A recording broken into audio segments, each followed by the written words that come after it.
recently, I saw a movie on TED. You know, there's a famous site, Oh, TED, yes, where TED, there are yeah. these videos of these incredible people who Right. come and do a presentation. And unfortunately, I can't recall her name, but it was a neuroscientist which does research on the brain, and she happened herself to have an accident on her own brain, and which sort of caused her left hemisphere Oh, of the yes. brain to malfunction Oh, for a yes. while. So she was left with the right side of her brain. And in that video, which I recommend for everybody to go and look, she talks about this holistic experience that she has, this oneness, this wonderful feeling of expansion that she feels, beyond this narrow circle of ego and the struggle and the tenseness of me and me seeking identity and trying to find yourself and your place on earth and all that, just feeling of being. And that to me was an amazing video. And also people like the great psychologist and a friend of mine, Ian McGilchrist, his book, The Master and the Servant, which talks about the two hemispheres of the brain and how through research they're able to see that actually there is a part of the brain that only senses the totality. It's just a perception where, where there is a direct perception of reality.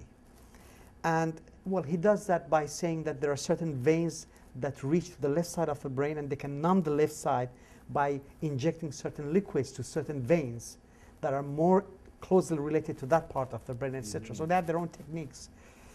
And he was also very interestingly mentioning how the human history is also a movement in the cerebral hemispheres. In the romantic times, you will see more movement in emphasis of the human mind towards the left side of the brain, where all this me and the romance, and then there's the realism movement, the realistic movement, even in art, where there's observation, and then you have a shift of humanity literally to the right side of the hemisphere. So like an ocean tide. And he talks, for example, about the abstract art, which is absolutely to do with the left side of the brain, where you're abstracting. You're not seeing the reality. You're seeing what your own interpretation of the reality. Your interpretation. And that's something that artists frequently use. Right, right.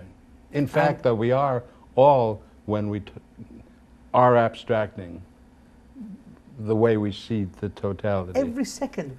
Our wife is an abstraction to us. Our husband is an abstraction. It is not that. It's an image. Right. And then you come up with this. There's the word. Now, please. It's an image. So it's one image interacting with another image. With another image, absolutely. Oh, okay. And then your thought says to me, she is my wife.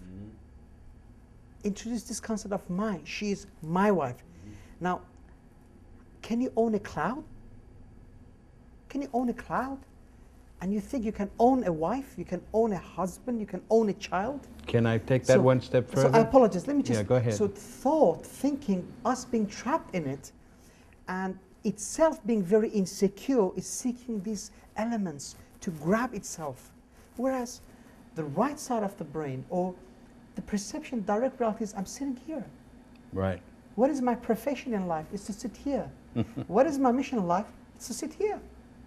Yeah, forgive me for interrupting. This notion of my wife and my this and my that, the Native American, when he was confronted with some people who wanted to buy land, they couldn't understand the notion that anybody could own the land. And one of the reasons for it is because that form of perception was what it was less literal. It didn't have to do with the words like you're saying. It perhaps more left brain, right brain, but it was participatory. They were part of this. So how can you own that? It's not mine. I'm part of that. And here come these other people who are very literal in the sense, who say I'm going to buy that. So the concept of buying land was introduced. And looking out there, that entire reality, if you will, is based on that way of seeing. Now, how do you change that? And how do you change that is what these two men exactly have tried to explore, yeah. Shoulder to shoulder. Yeah. And David Bohm, despite his his severe depressions, Very much which so. were genetical, which was out of control, despite being a prominent scientist, throws all that away. Throws all that away and says, to people around him, I wish I had done more of this exploration than physics.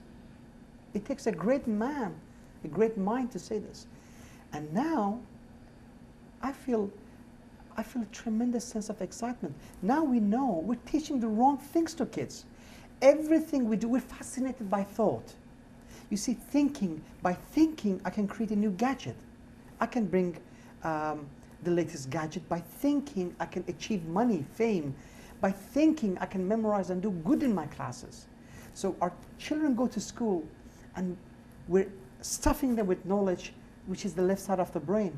In New York, I drive in taxi, there's a television at the back seat when you sit, which helps you to stop looking outside. You can literally go outside of your house and arrive at an office without seeing the blue sky. There's constantly the children, the computer games they play. I mean, you say, kid, leave that computer, come and, let's have a walk. He says, Dad, you know what? I have a big empire. I have a huge army there. I'm a general, for Christ's sake. I have allies. I have enemies. I talk to them on the computer.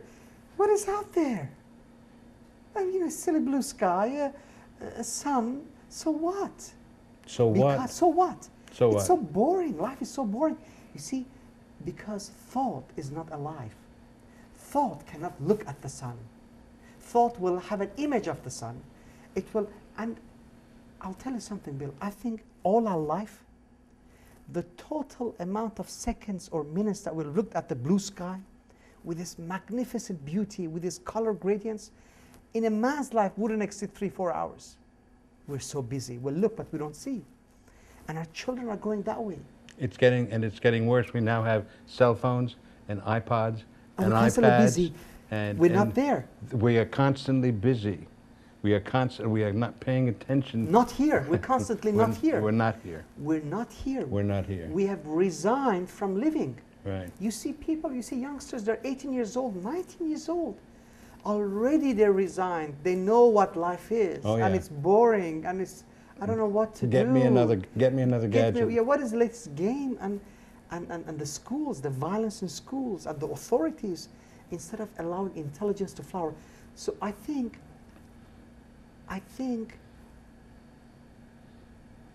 we must cherish the legacy of these two great men and people like them.